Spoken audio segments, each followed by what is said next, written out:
Hello guys, welcome back to my YouTube channel. In today's story, we'll be delving into the story of Heather. She shared a story on TikTok about a couple of months ago, and her story has got so many views and she is incredibly strong. I just wanted to come here and share this story with you guys, and also just to encourage people, both men and women, who are in domestic abusive relationships, that there is a way out and there is a way for you to survive this and to deal with this. I encourage you to watch this story and learn from it, and also just to be precise, one thing that I've learned from this story is to understand that domestic abuse starts as control, as some form of control.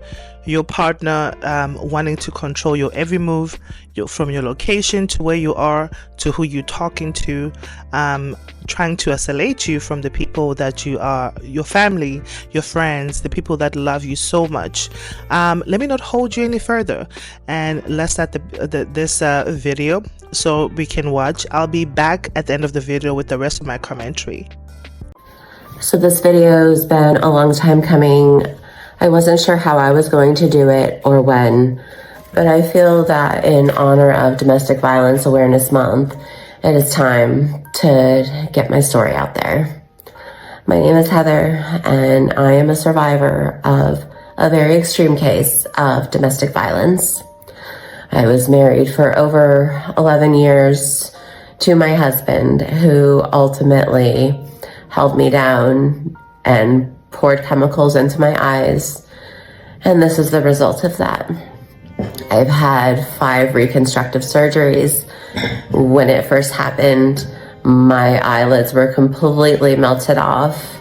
I've only seen one picture of that, and I don't care to ever see it again. It was absolutely horrifying. And in the moment, I believed I was going to die. My husband held me down on the floor and he poured chemicals into my eyes. And as I laid there screaming, all that he could tell me was if I wasn't quiet, that he would pour it down my throat and it would burn my insides and I would suffocate and die. So I stopped screaming. And I was as quiet as I could be because I didn't want to die. And so I started to pray. And I leaned into God and I prayed. And I prayed. And it was eventually over. He took me to the hospital. I still didn't come forward at that time that he had done it to me. I was too afraid because of what he had just done to me, what he could potentially do to me further, and worse, what he could do to my children. I have first and foremost always wanted to be the best mom that I could be. And when I knew that things weren't right, it was too late, and I was too afraid to get out. I didn't know how to ask for help, and he was very crafty. And I was afraid that he would try to take my children, and that he would hurt them, or that he would hurt them anyways just to hurt me. Now, I am living safely with my children. I never have to deal with that man again. He ultimately killed himself when I was taken from my home. My children were also taken at the same time. He tried to flee the country. They wouldn't let him. But I believe that that was God. God knew that I'd been through enough. God knew that all the people that he had hurt had been through enough. It's not easy. I'm navigating being a single mother living with disabilities. When this initially happened, I was fully blind. I have, by the grace of God, regained vision in my left eye. I'm not sure that I'll ever be able to see out of my right eye again, but I pray for it. But even if I never would have regained my eyesight, I'm still grateful to be alive. I survived things that nobody should. Besides the physical wounds and scars that you see, the mental scars are so much more. Chronic PTSD from an almost year and a half torturous ordeal. There's major trigger warnings throughout my story. I'll have to continue this in a part 2 and a part 3. But my main purpose for this is because I want to help you. If there's somebody out there that doesn't feel like they're safe enough to get out, that doesn't feel like that they can get out, I'm here to tell you that you can. And this isn't to preach at anyone or to tell you what to believe. But God's listening and God is watching, and there is purpose to the pain and there is purpose to the suffering. Because I now feel that I have a level of compassion that I never had before. And I truly just want the world to be a better place. So if I can just reach one person with this, I would like to. Stay tuned for part 2. Hey everyone. So it's time to continue with my story. There's going to be a lot of trigger warnings through the entirety of the rest of the videos that I post. I'm going to try my best to keep all of my videos to about 5 minutes. I'm not sure how long this video will be. There is a lot to unpack. I'm going to talk about the day before this happened because I actually left that day. And then I'm going to talk about the day that this happened. A few things to keep in mind is by this point, it had been going on for a year. It didn't start very physically abusive. That progressed over time. But by the time that we got to November of 2022, things were incredibly bad. The morning that I left, he had threatened me that he was tired of dealing me and that he wanted to take me to this motel that he originally took me to months before, threatening to have men SA me and hopefully unalive me. When he made the threat this time, I believed him, and I knew that I had to go.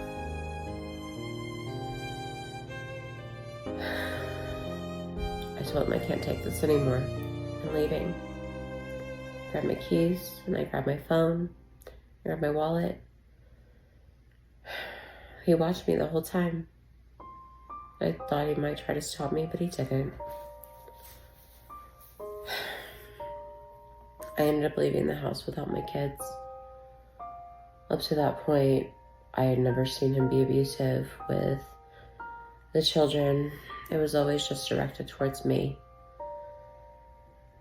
So when I left, in my mind, I knew that they would be safe. I left the house and I went to a lake that was a couple miles down the road. I didn't have anywhere to go. I didn't have any money. He, by that point, had taken my debit card, my credit card, any cash that I would have had. He made sure that he put gas in the car and he monitored my every step. There was a locating device on the car. There was an incredibly sophisticated program on my phone that not only allowed him to track me, but he could also see when I was writing a text message, when I had deleted something that I was typing.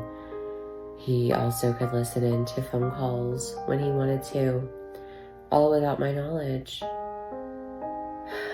When I sat at the lake, I cried because I couldn't call anybody if I wanted to. He would have known, and who knows what he would have done. By that evening, he had already started calling me and texting me and asking me to come home. He told me that he knew that things had been bad and that he wanted me to come home. That he didn't know why he was being the way that he was. But that I just needed to come home. And I told him I can't come home. I can't take it anymore. It's been going on for a year now, and it's only gotten worse.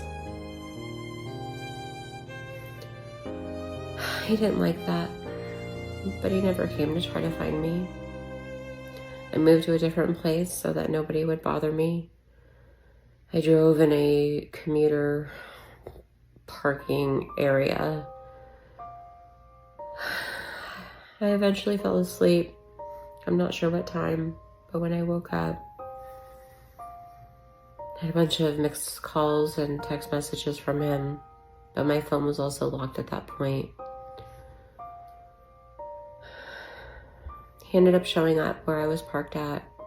I seen our truck in my side mirror, and I instantly got scared. I didn't know what was going to happen. When he got out of the truck, he came over to search the car. I'm not sure what he was looking for, but he didn't find anything. He asked me to sit in the truck with him, and I did.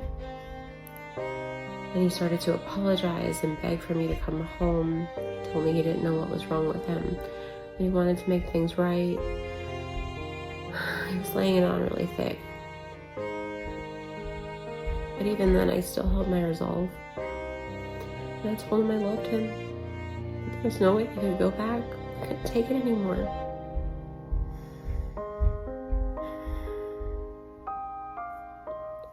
He changed the way he was talking to me after that. And he told me, that's fine. If you decide you don't want to come back, then I'm going to tell your command, and I'm going to tell the cops about the night that you attempted to unalive me. And I was shocked, because the night he was talking about,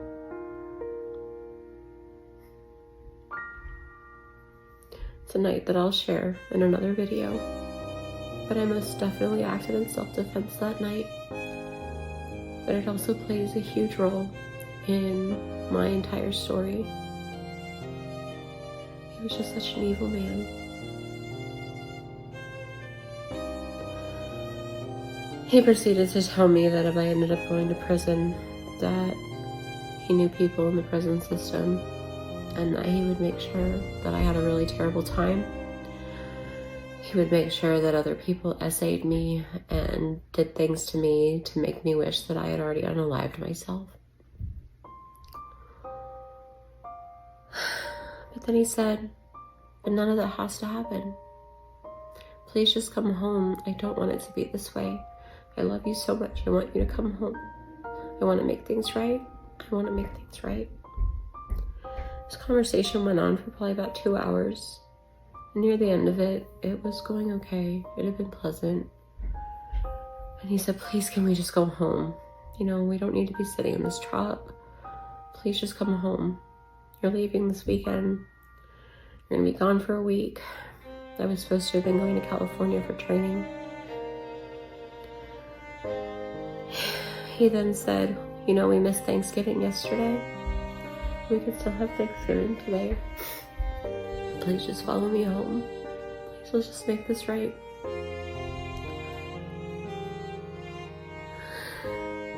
And I decided to go home. The whole way back, he stayed right in front of me. He made sure that he didn't lose me. There was one time I thought about getting off on the exit to get on the highway and just drive as far as I could drive. But I didn't know what would happen if I did that. So I went home. When we got home, he told me to go inside and to go into the bedroom, and that he would meet me there, but that he was so ready to make things right. When I went into the bedroom,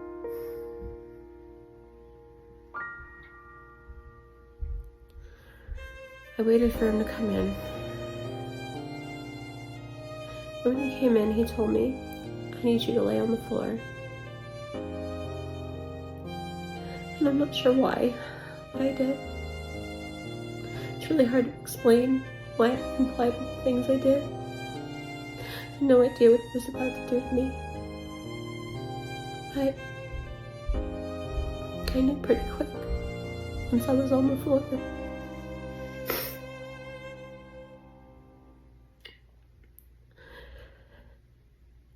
When I laid on the floor, I looked up, and all I seen was blue gloves in a white container. And that was the last thing I remember seeing. And the next thing I felt was a pain that is just so indescribable. I've been burnt before, but this was different. Whatever he used melted off my skin. I'm gonna need to continue this in a part 2. Thank you for listening. I appreciate and love you.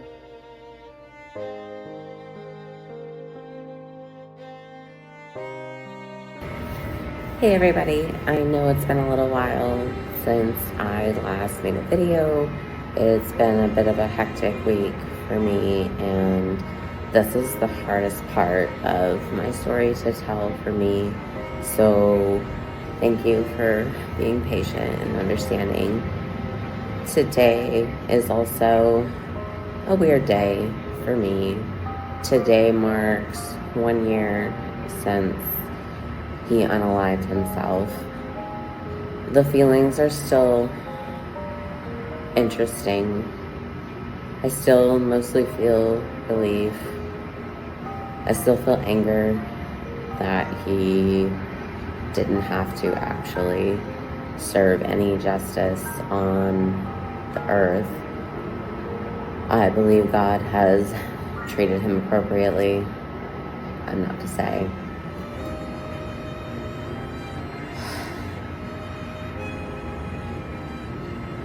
It's just a really surreal thing to kind of put it into words. I had a conversation earlier with a friend, and they asked if I missed him. And I said no, because the person that I married died long before he unalived himself. So I guess that today has put me in a little bit of a weird mood, but I'm fine. I've had a good day. Without further ado, let's get into it. So I was laying on the floor, and he was holding me down, and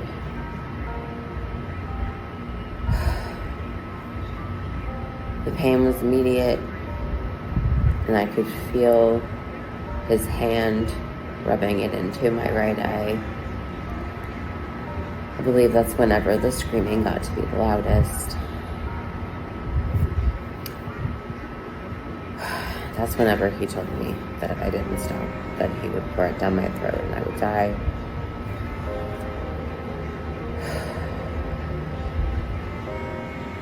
When I stopped screaming and started to pray, I feel as though maybe I left my body or something. I really can't explain how I was able to stay quiet. Because when he was done with the right eye, he moved into the left. But he didn't rub it into that eye. But I still didn't scream. The next thing that happened, he started speaking to me in the same tone of voice that he had. And he told me, okay, this is what we're going to do.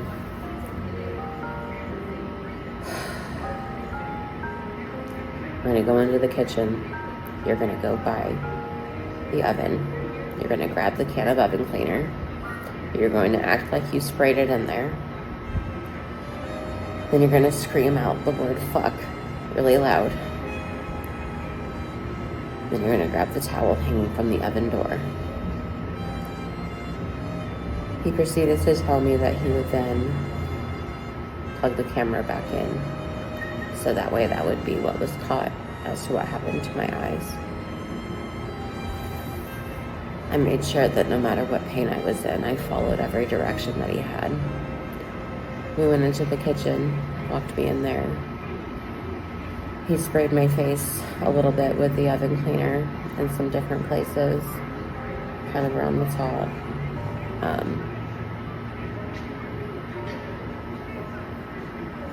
I didn't really feel it though at that point. My face was already burning. So we went in there. I did what I was supposed to do, and I yelled fuck as loud as I could. My daughter came running out of her room. Thank God she didn't hear anything. The outline of our house. Our bedroom was separated from the kids, so they didn't know anything had happened at all. I'm thankful I already had my face covered by the time she came out. She said, "Oh my God, Mom, what happened?" And that's when he ran out. "Oh my God, babe, what happened? Are you okay?" And I said, "No. I sprayed myself in the face with oven cleaner by accident.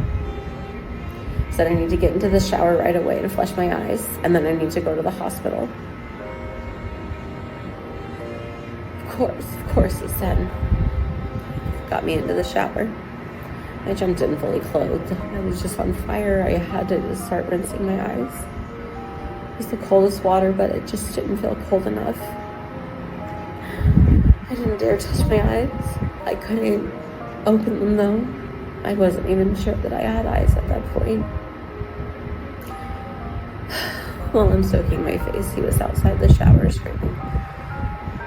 Not really screaming, but just repeating, "Fuck, fuck, fuck, fuck, fuck, fuck, fuck." I didn't say anything.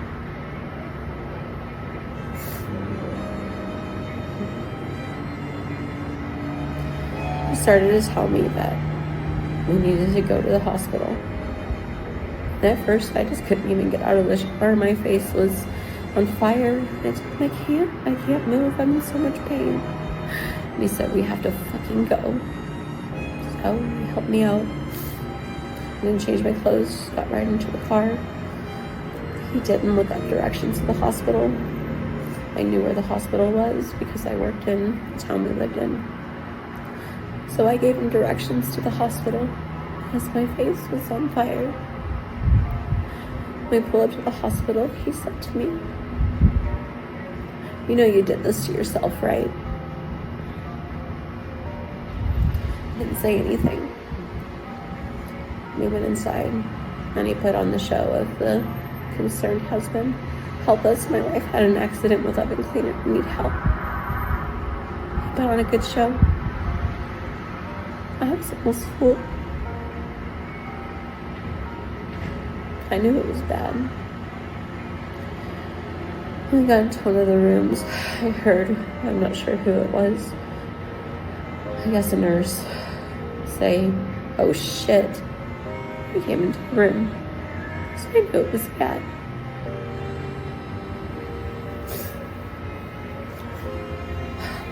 Finally got me into a room and started me on medication to help me with the pain.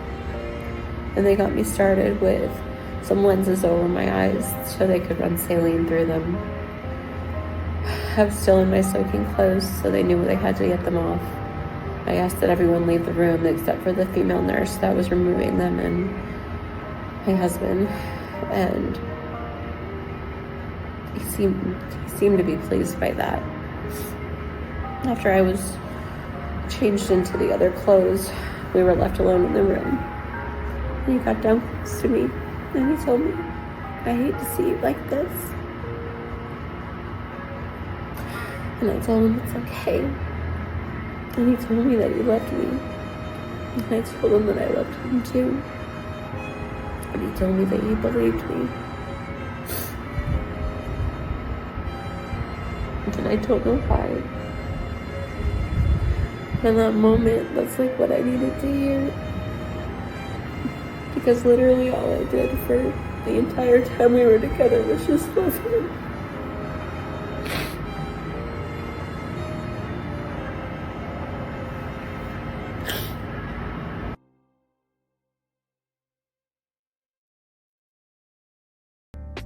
She is remarkable. I just have to say that. She's one of the strongest person I've seen. And for her to come out and, share experience and tell her story definitely speaks to the importance of, raising the awareness on, domestic violence. We might look at it as if only women are the victims, but I know men also can be victims of domestic violence to female partners. So it is very important that if you are in a relationship that is you are physically being harmed, mentally or emotionally, I think it is very important that you should assess that relationship and consider your options. The first signs to look out for in a domestic relationships are, when you have a partner that is extremely controlling. They want to know where you are. They want to know who you're with. They want to know who you're talking to. They want to know your location. They want to know your friends and who your friends are with. They basically are obsessive and pretty much controlling of your life and your entire situation. They want to be in control in everything, even though they're not with you, but they want you to let them know everything that is happening in that wherever you are, so that they can be assured and they can stay in the know. So it is very important to look out for those signs. If you ever have a partner that tracks you, tracks your location, a partner that is overly obsessive regarding you and anything else, like the people in your life. Another thing is they can isolate you. They can definitely make you, or tell you rather, that you do not need your family, the people that love you the most, your family, people that give you good, advice, such as your friends, your church members, your colleagues. The more they isolate you, the better for them it is for them to put you in a position whereby if they are, they mean to hurt you, it'll be easy for them to do that, because now you're isolated and you have nobody that you could run to. You destroyed all the relationships that were once meaningful to you, so you have nobody. And if they ever do something to you, it'll be so hard for you to run back to the people that you were once close to, because now those relationships were strained, right? So it is very important. I hope you watched this video and you learned, some of the most important things when it comes to, domestic violence. I hope that you share this video with the people that it will, it might help. Rather, if you have a friend, a family member, or a colleague that is in an abusive relationship, this might help. Please go ahead and like the video so that more people can get to see this, so the algorithm can push this video further and more people can watch this video, so it can help many people. Thank you so much to Heather for sharing her story. I will link down her TikTok account on the description box. You guys can click and go and follow her on TikTok. She's an amazing woman. Thank you so much for watching my video till thus far. Until my next video, I'll see you next time. This is the Talk Central by Pindi. Bye for now.